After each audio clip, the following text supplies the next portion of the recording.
साथियों नमस्कार। आज हम पहुंचे हैं बाबैंड में फैब फिटनेस वो मैन जिम है, जहां पर यहाँ की महिला प्रशिक्षक है मंजू जी। उनसे जानना चाहेंगे कि किस प्रकार इस जो फिटनेस जिम है उसकी शुरुआत हुई। मंजू जी, सबसे पहले तो आपका स्वागत है हमारे चैनल पर जी। इसकी शुरुआत जो महिलाओं की जो जिम आपके द्वारा यहाँ पर खोली गई है, इसकी शुरुआत कैसे हुई? सर कम से कम 1-1.5 साल हो गया मेरी जिम को ओपन किए। ये ओनली लेडीज जिम है और हमने ये सोच के शुरू किया था कि जैसे लेडीज हैं दूसरी जिम में जाती हैं तो अनकंफर्टेबल फील करती हैं, लेकिन जो ओनली लेडीज होती हैं तो वहाँ पे वो पूरी तरह से कंफर्टेबल फील करती हैं। तो इसलिए हमने ये सोच के किया था, क्योंकि आजकल खाना पाना ऐसा ही है तो बहुत सारी प्रॉब्लम्स लेडीज को फेस करनी पड़ती है, जैसे पीसीओएस पीसीओडी की प्रॉब्लम होगी।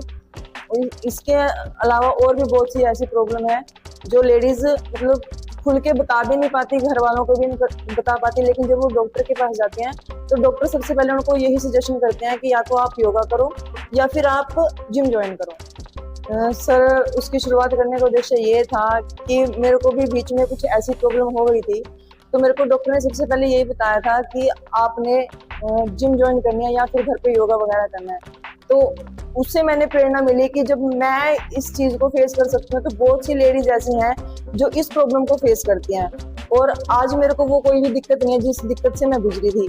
तो उसी को मैंने सोच के मैंने इसको शुरू किया है और मेरे को बहुत अच्छा रिस्पांस मिला। मंजू जी, आपसे जानना चाहेंगे कि जो महिलाएं या बच्चे जिम करने के लिए आते हैं, क्या उनकी कोई उम्र भी होती है क्या? कि किस उम्र में बच्चों को जिम करनी चाहिए? सर ये योगा, जैसे हम बच्चों को योगा करवाते हैं, योगा के लिए कोई उम्र नहीं होती। योगा हम छोटे बच्चों को भी करवा सकते हैं, लेकिन जो हमारा वेट लिफ्टिंग का है जो वो थोड़ी एज होती है, जैसे मान लो 16-17 साल का बच्चा वो कर सकता है, लेकिन उसको ये भी नहीं है कि हम हैवी वेट के साथ करेंगे, लेकिन वो बच्चा भी हम उसको धीरे धीरे हम लाइट वेट के साथ उसको हम एक्सरसाइज। उसके यदि डाइट की बात की जाए तो जिम करने के साथ साथ क्या डाइट लेनी चाहिए? डाइट सर, एक तो मतलब बच्चों को पूरी तरह से प्रोटीन इंटेक करना चाहिए, और जो भी हमारा ये बाहर का पैकेट फूड है जी, जो सारा जंक फूड, उसमें सारा पैकेट फूड में सारा जंक फूड ही आता है, वो सारा बंद करना चाहिए।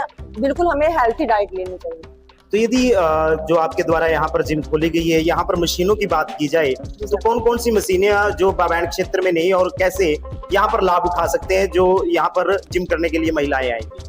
सर मेरी जिम में तकरीबन वो सारी मशीनें हैं जिन पर हम एक्सरसाइज कर सकते हैं, जैसे स्मिथ मशीन हो गया, लेग वाली होगी, ठीक है, लेट पुल डाउन वाली होगी, मतलब तकरीबन वो सारी मशीनें हैं जिसमें हम इजीली अपना वर्कआउट कर सकते हैं। क्या संदेश देना चाहेंगे भाई, ज्यादा से ज्यादा महिलाएं यहाँ पर आए, क्योंकि सुरक्षित भी हैं और अपनापन का भी कहीं ना कहीं उन्हें जी सर वो होगा सर। तो क्या संदेश देंगे? सर मैं तो यही संदेश देना चाहूंगी कि हर घर की लेडीज को अपने ऊपर ध्यान देना चाहिए। यदि लेडीज सुरक्षित है तो हमारी पूरी फैमिली सुरक्षित है, और अपनी हेल्थ के ऊपर ध्यान देना चाहिए। और सबसे पहले है सुरक्षा की बात, तो यहाँ पर ऐसी कोई दिक्कत वाली बात नहीं है। यहाँ पर लेडीज ऐसी तरह सुरक्षित है जैसे वो अपने घर में रहती है, क्योंकि यहाँ पे ओनली लेडीज है, जेंट्स तो यहाँ पे है ही नहीं है। तो किसी भी तरह से वो किसी भी प्रकार से कॉस्ट्यूम डाल के वो यहाँ पर एक्सरसाइज कर सकती है, तो इसमें कोई दिक्कत नहीं। लास्ट में यही बोलना चाहूंगी कि हमें अच्छा भोजन खाना चाहिए, अपनी हेल्थ का ध्यान रखना चाहिए, और हम सुरक्षित हैं, हमारी फैमिली सुरक्षित है। और सबसे मेन बात यह है कि हमें अपनी हेल्थ के ऊपर ही पूरा ध्यान देना चाहिए। इसके लिए हमें चाहे एक्सरसाइज करो या योगा करो, हमें करनी चाहिए। लेकिन एक्सरसाइज से क्या होता है, योगा से क्या होता है, हमारी स्ट्रेंथ गेनिंग होती है, ठीक है। जैसे हम वीक फील करते हैं वो फील नहीं करते, और योगा से हमारा क्या होता है, हमारी बॉडी में एक फ्लेक्सिबिलिटी आती है। तो दोनों चीजें साथ साथ चलती हैं, योगा भी जरूरी है और हमारी जो वर्कआउट है, जिम वाला वर्कआउट है, वो भी जरूरी है।